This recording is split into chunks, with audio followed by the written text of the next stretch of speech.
those points are on the same streamline. We consider a second example for the unsteady Bernoulli's equation, irrotational flow. So the irrotational flow, the specific aspect is that this dl, which we considered as a direction in the derivation of the equations, this can be anything. I mean, it has no specific sense. So with that, what we can do is we can simply write the unsteady Bernoulli's equation.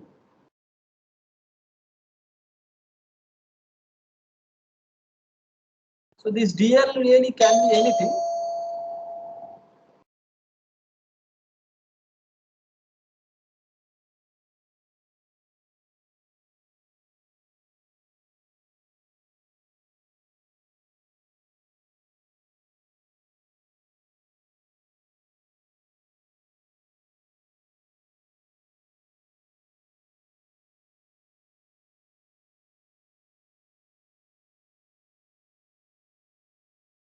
This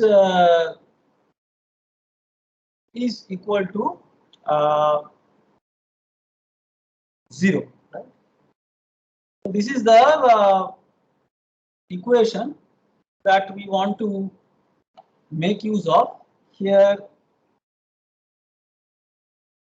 These are the standard ones that followed from the most standard considerations of the Bernoulli's equation, and this is something which has come from the unsteady consideration. So we will just consider this term. Other terms we have explained earlier. Now, because it is irrotational flow, you can write the velocity as a gradient of a scalar potential, which we call as velocity potential. This we have discussed earlier. So this we can write in place of V, we can write gradient of the potential. Just wait for a moment. Just come back from.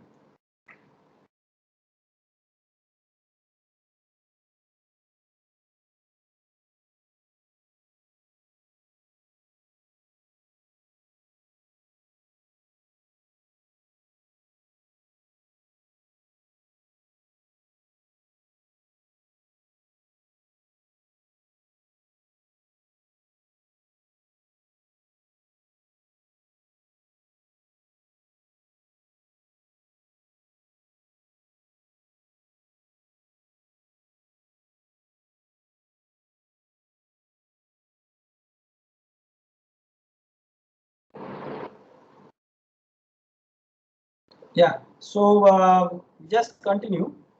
So in place of dl, see dl is any arbitrary position vector, so we can write any arbitrary dxi plus dyj plus dzk in the Cartesian system which we are adopting for this, and the grad phi is this one.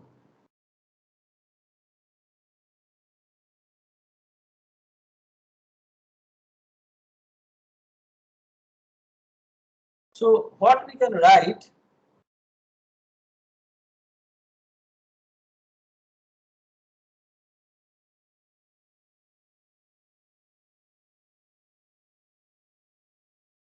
just write the simplified version of this grad dot with this one. So now if you make a dot product and noting that this dx, dy, dz are not functions of time, so you can just use them inside or outside in the way you want.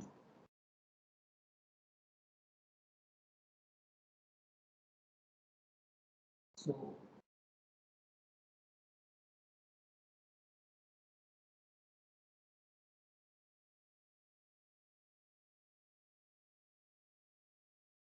So this by definition is d phi. That is the sum of all the partials. D and dou, these partial derivatives, they are interchangeable. So in that way, we can write this as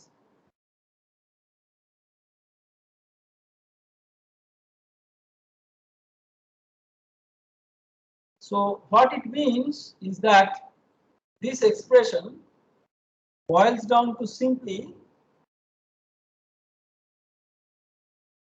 so for an unsteady rotational flow, the Bernoulli's equation leads to d of this one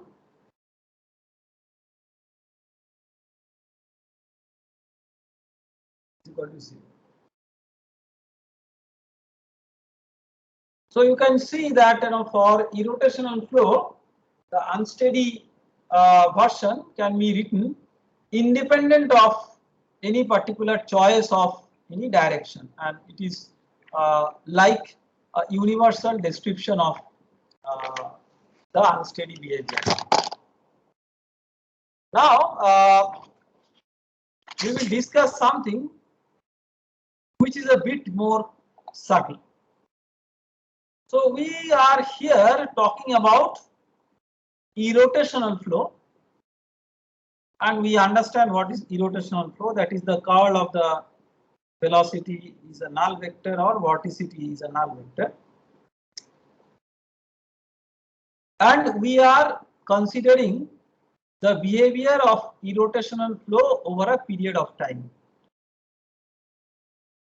So the big question, which normally we do not ask, but it's a question what asking that, well, we are talking about a time span, even if it is initially irrotational flow to begin with, will it remain irrotational? So the question is, will an initial irrotational flow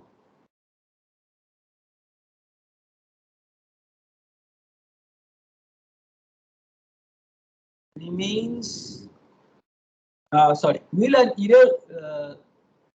initial irrotational flow remain irrotational forever?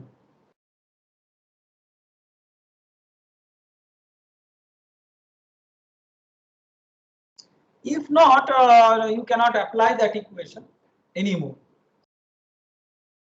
So to answer that question, we have to actually look into what could be the possible factors that can convert an initial irrotational flow into a rotational one. So what could be those factors? So let us try to identify them. Factors making an irrotational flow rotational.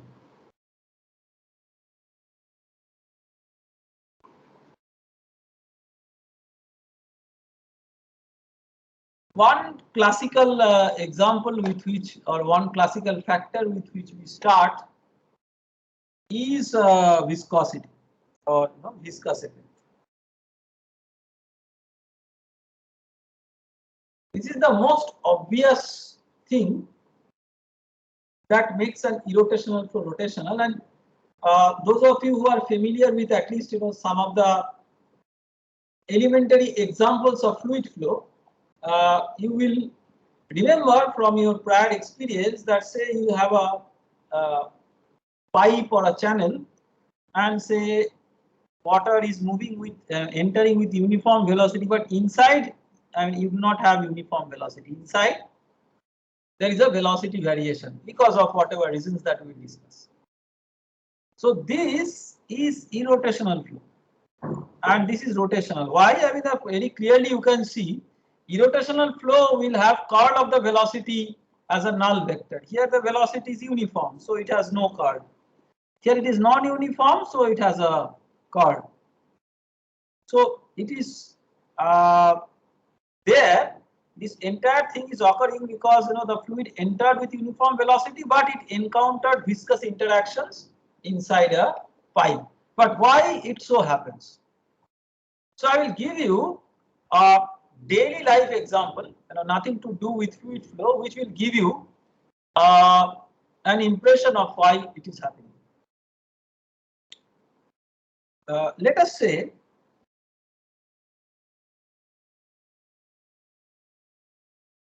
that you have a surface like this, which is the road. So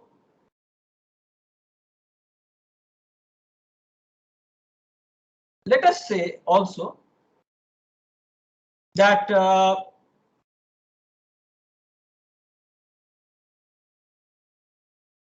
there is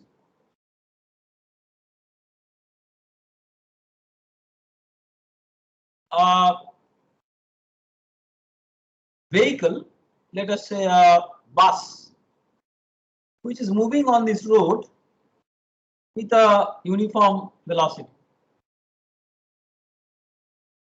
Now suddenly what happens is that you encounter a stoppage of the bus,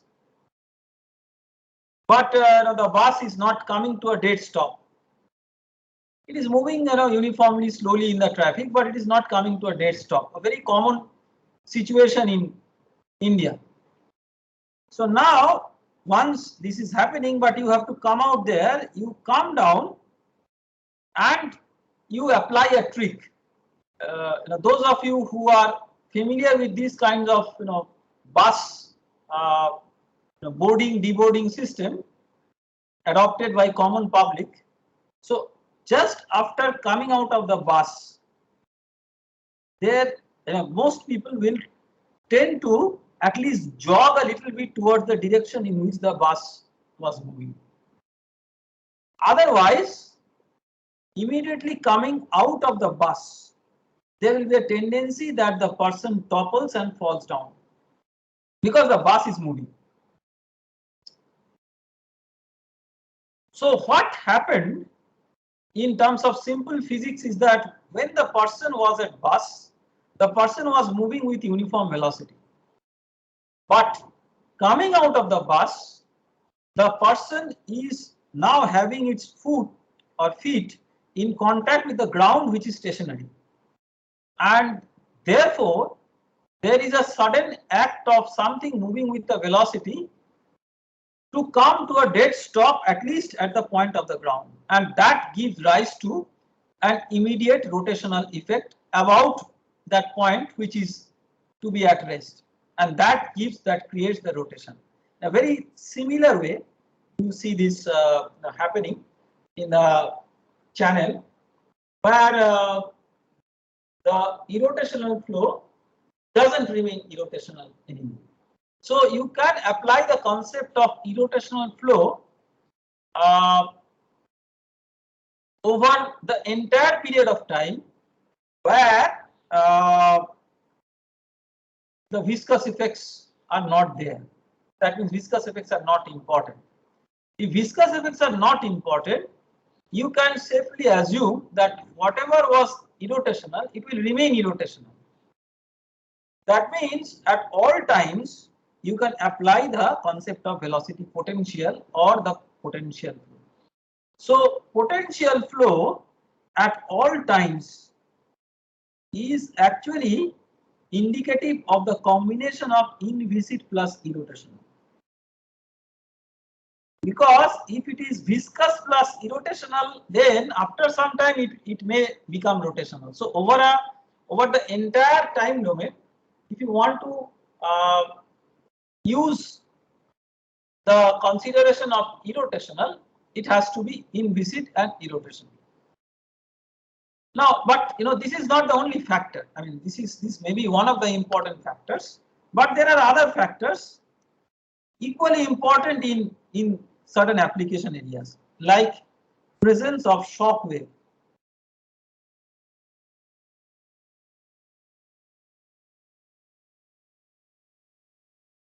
So if you have heard about compressible flow, at least you know a definition called as Mach number. So Mach number is the ratio of the flow velocity with respect to the sonic velocity. So when we are talking about a high speed flow or a high Mach number flow, so if you define like a Mach number, m is equal to the velocity of flow divided by the sonic velocity, which is typically the velocity at which a disturbance will propagate through the medium or the velocity of sound. So now assume that Mach number is greater than 1. This is called a supersonic flow. So in supersonic flow, what is happening is that the disturbance itself is moving at a speed greater than the speed of sound. So, sorry, the fluid is moving at a speed which is of the relative velocity between the fluid and the solid. The solid may also move in a stationary fluid like an aeroplane, supersonic aeroplane. That is greater than the velocity of the sound or the velocity at which the disturbance can move.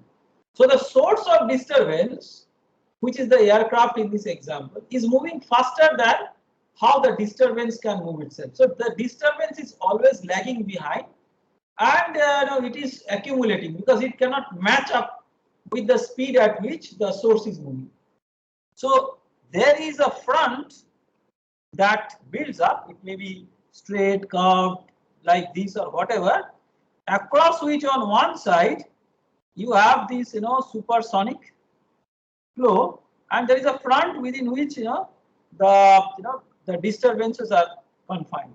Now to release the disturbance, there can be a sharp transition from supersonic to subsonic flow. That is the supersonic flow. I mean, it is a natural act of relieving the this accumulation of disturbance, so that the Mach number greater than 1 gets converted to Mach number less than 1. So this is the front across which it takes place is known as the shock front, and this wave propagation is called as a shock wave. So if this shock wave is there, then this leads to a lot of dissipation. See, the hallmark of viscosity, that the example that we have studied as example number 1 is not just an isolated example, it is a hallmark of a dissipative system. So there the dissipation is because of viscosity, here the dissipation is because of shock wave, and then you cannot use the concept of irrotational flow, even if before the shock it was irrotational. The third example is thermal stratification.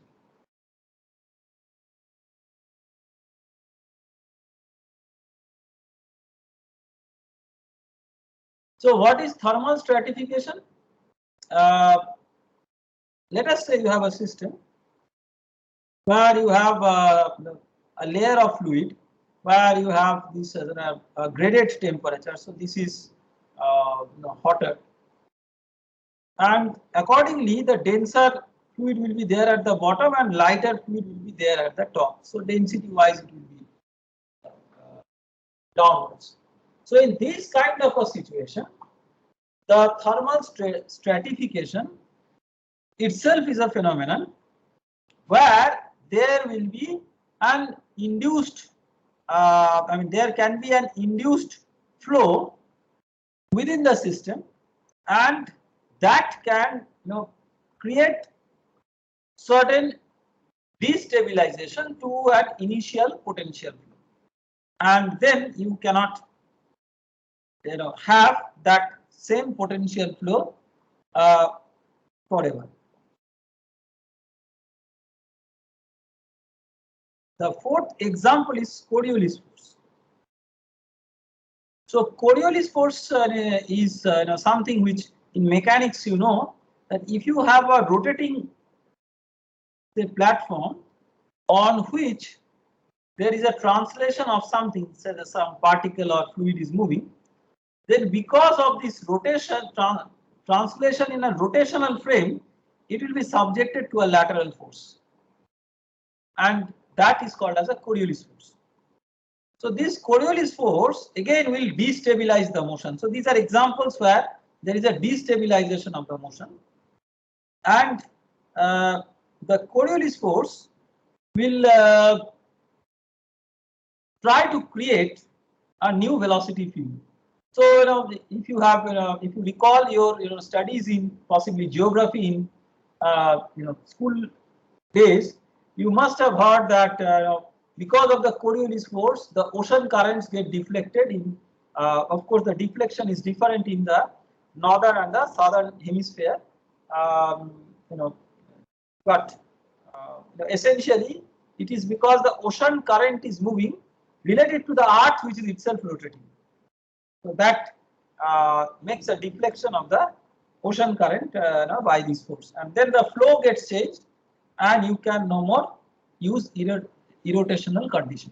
So whatever is irrotational, it may not remain irrotational during the entire time period over which the flow is being analyzed. But if it is ensured to be so, you can use the consideration for irrotational flow.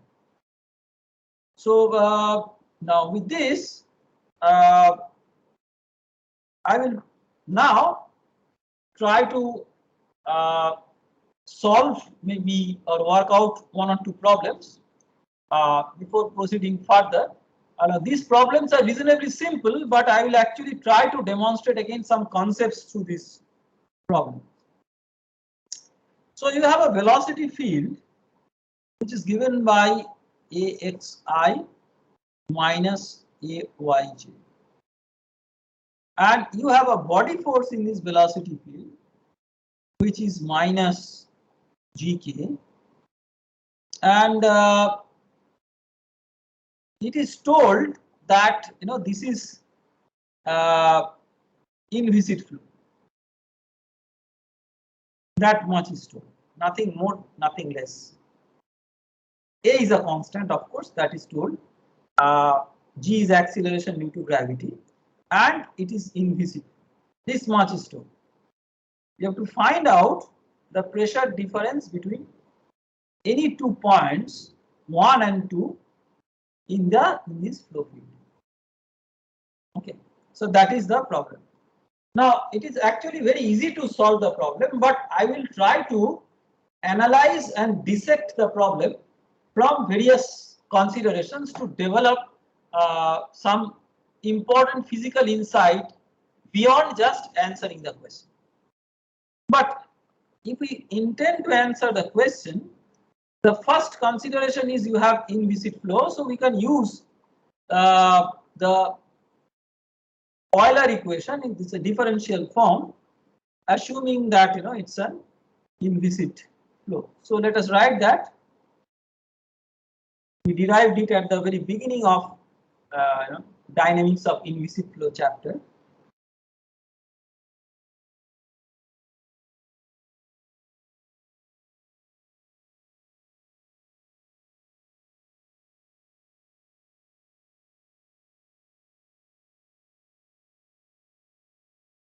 So this is the equation without viscous effect. This we have derived. Now my first question is this flow steady or unsteady? How do you know?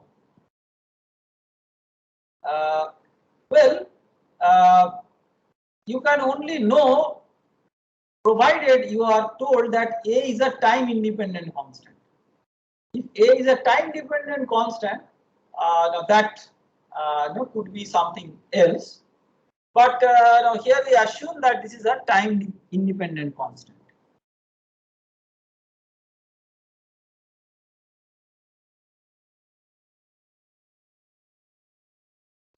So if that be the case, then this is straightforward 0.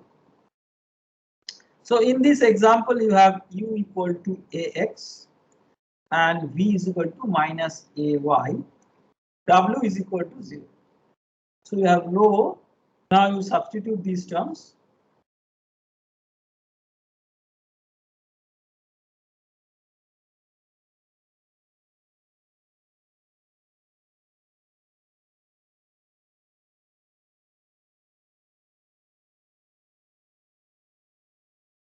there is no body force along x.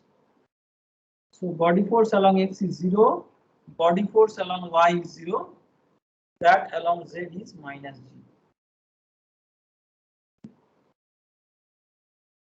So you have this equation as, so if you now integrate it, I have told you about partial integration, so we use that same thing here. So x is the variable, plus you will write here as a function of y and z, which are like constants in this case. Similarly, let us write the y component of the momentum equation.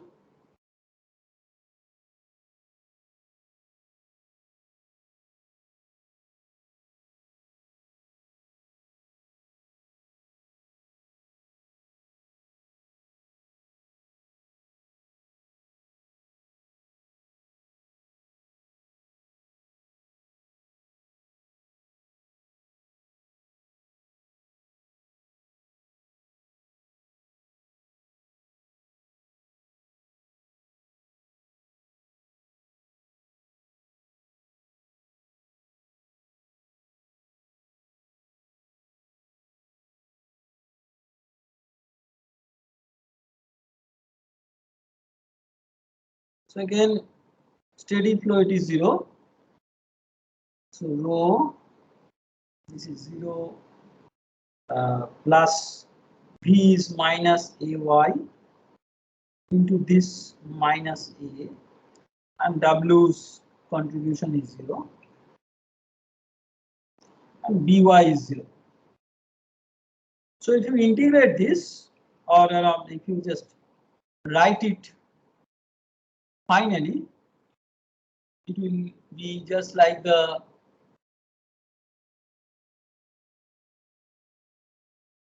previous scenario.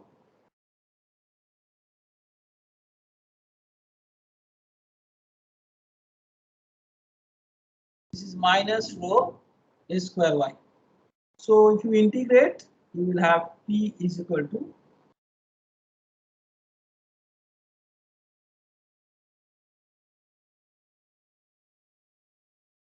so this is about y momentum.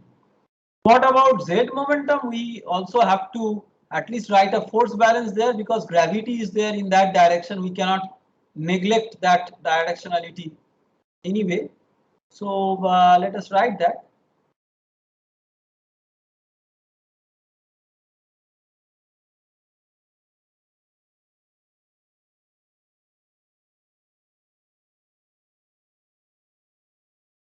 So all the W terms in the left hand side, they are 0 in the Z momentum.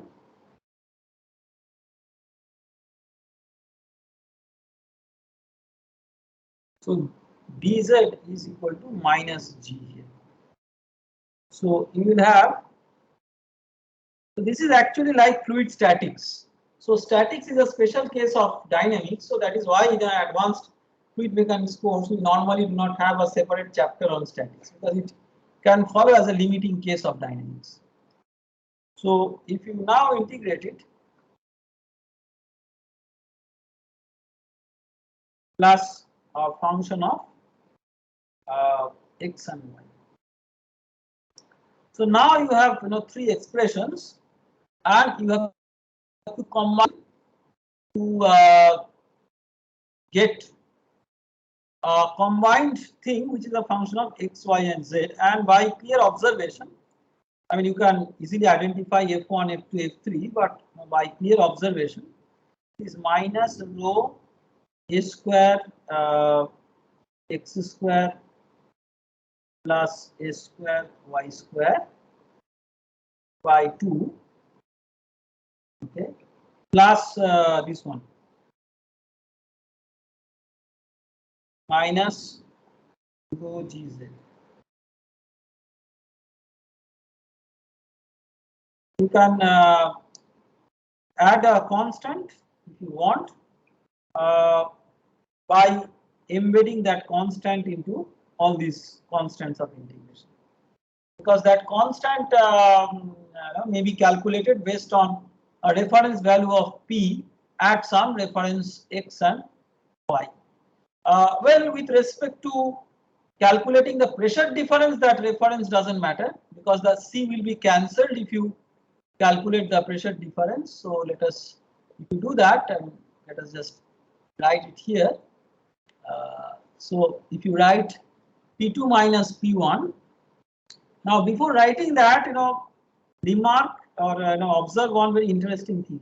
What is a square x square plus a square y square? It is the sum total of the scalar component, square of the scalar components of the velocity vector. So this is actually v square, which is the sum total of the x component square plus y component square.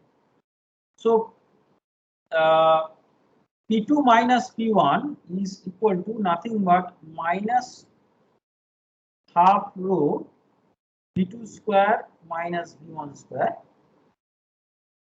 minus rho G Z2 minus Z1, then that gets cancelled. So if you now simplify it,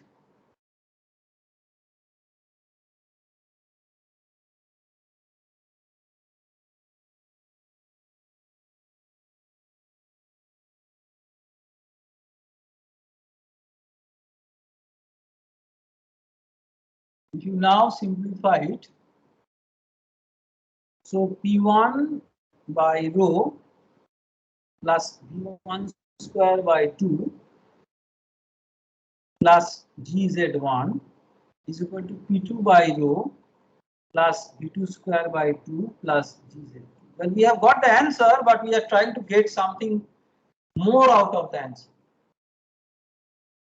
So we are getting the Bernoulli's equation. Now what we assumed? We assumed steady flow and inviscid flow. Okay. So we did not take any other assumption, and we got to the Bernoulli's equation. Right? Any 2 points, 1 and 2. Did we make any assumption regarding the density? Can any one of you tell that while solving this problem, have we made any consideration of density? If so, where? No, sir. Not, right? I mean, we have in the x momentum equation, what we have written there, we have not considered any aspect of density. What we have actually considered.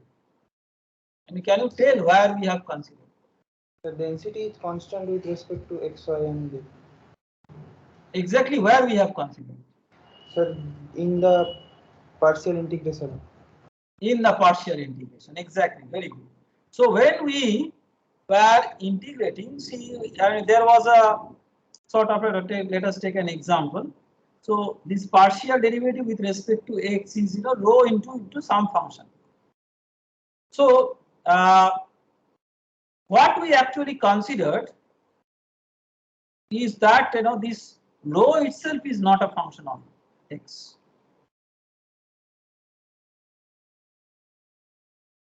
Similarly, not function of y and not function of z. So in that way, while doing the partial integration, we implicitly consider these not to be functions of x, y, and z, so that whatever was the accompanying function, we just integrated this, but not rho. Okay, so we have taken the assumptions that steady, inviscid, and density is not a function of x, y, z. Now, after these assumptions, we have come up with this, but we have not restricted about the points 1 and 2, that where they are. That gives us a clue that perhaps this could be irrotational flow, because of which while deriving this we did not have to consider any restriction on the choices of 1 and 2. To verify that, so you have so the V is this one. So let us take the curl of the V. So just to make a quick calculation. Sorry.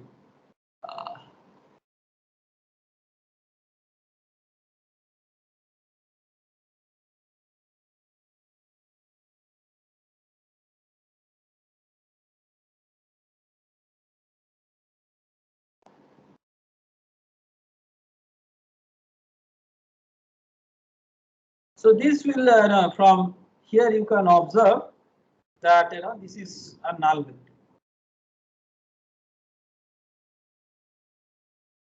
So what it means are that this is irrotational.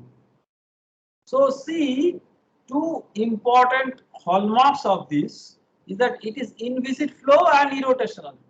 And because it is inviscid and irrotational, we do not have any kind of sort of concern about any alteration of irrotationality, and we can just use it very conveniently. Now, to move it further, I mean, see, we have already solved the problem. So it's not a question of solving the problem, but always you learn not just by final answers, but you learn through insights what you get by solving the problem. That is actually the objective of problem solving, not really the way in which we approach problem solving for exams, that somehow we have to get the answer. Getting the answer is a necessary requirement, but not a sufficient requirement. So because it is irrotational flow, it is quite clear that even without integrating the Euler's equation, you could have written it straight away. One step, check irrotational flow and then write it with all these assumptions.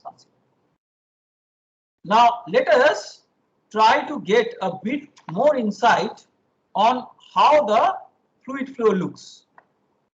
So to do that,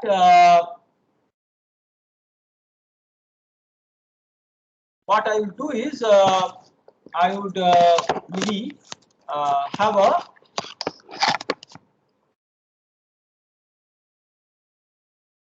calculation of how the fluid deforms as it is moving with the flow. So to characterize that, let us say that there is a rectangular fluid element that we have identified. So let us find out various kinematic things. What is the strain along X? So let us write U and V. Because we know velocity field, we can calculate all the strain rates.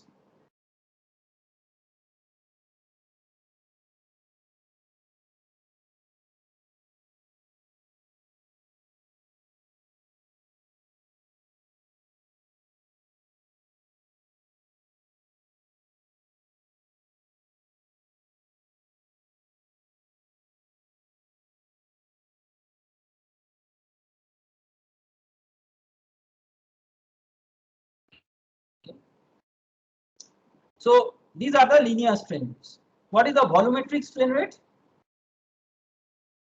That is the sum of this one. So this is 0. That means it is incompressible. That much we can say. That means if you take an element, its volume will not change, but its shape can change. So what are the indicators of shape change? So if the angle change of the angle in the horizontal, if we say alpha dot, using the same notation as I used to derive in the class.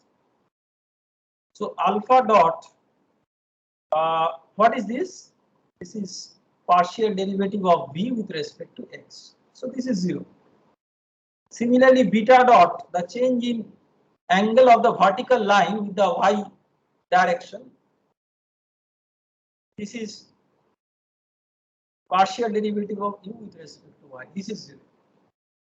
So that means there is no angular change, either angular deformation or rotation. So what is the change? The change is only the linear change, right?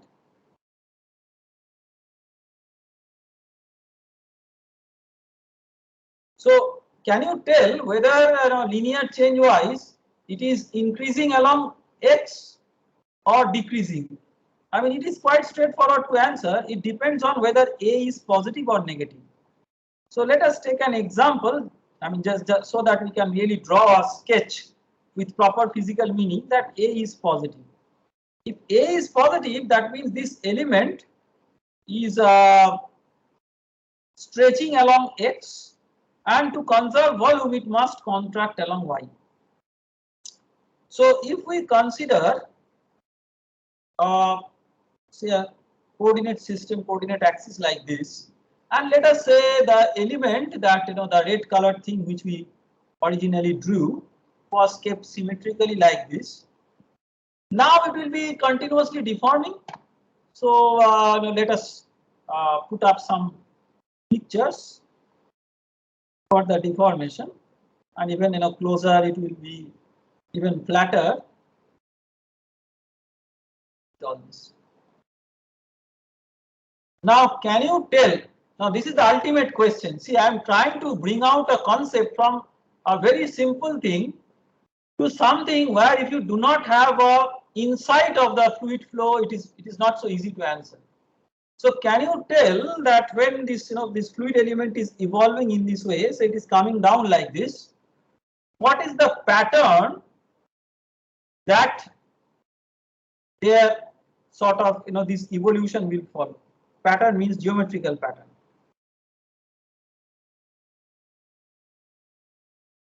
So to do that, let us try to look into the equation of the streamline.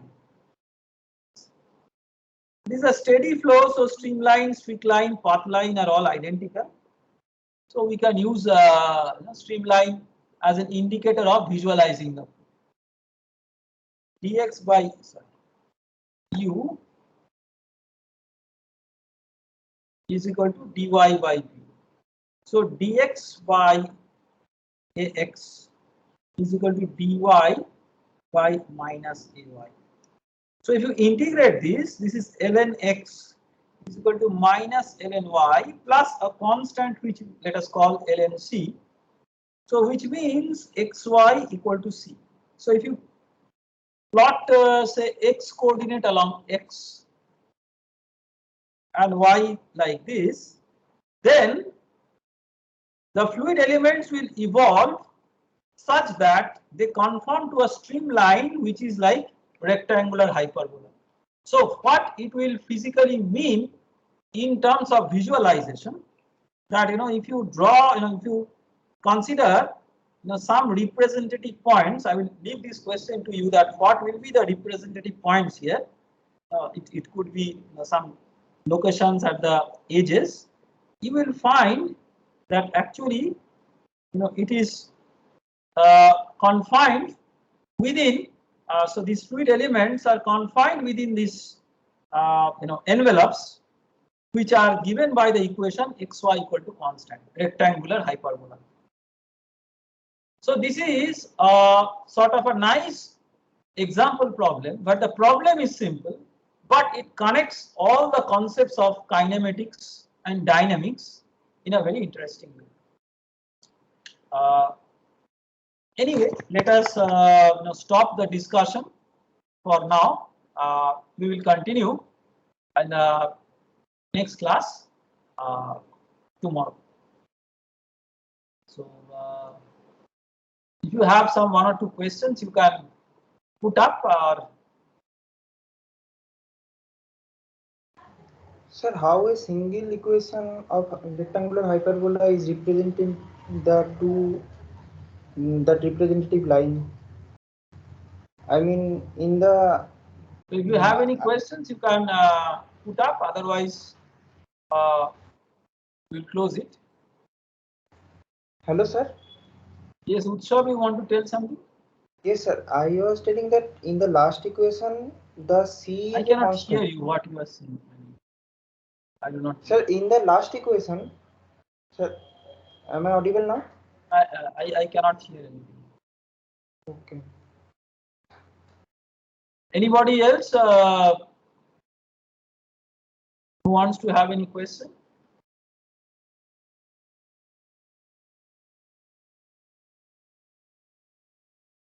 So if not, we will close this class and we'll continue on Tuesday.